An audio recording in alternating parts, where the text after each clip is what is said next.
સુરત શહેરના લીંબાયત સ્થિત નૂરે ઇલાહી નગર વિસ્તારમાં એક શર્મજનક ઘટના બની છે। જન્મથી અંધ એક યુવકના ઘરે ચોરોએ નિશાન બનાવી ₹20,000ની રોકડ અને એક ગેસની બોટલની ચોરી કરી।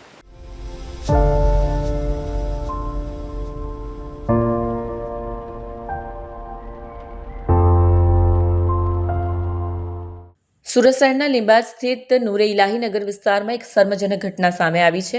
જન્મથી અંધ એક યુવકના ઘરને ચોરોએ નિશાન બનાવી ₹20,000ની રોકડ અને એક ગેસની બોટલ ચોરી કરી હતી।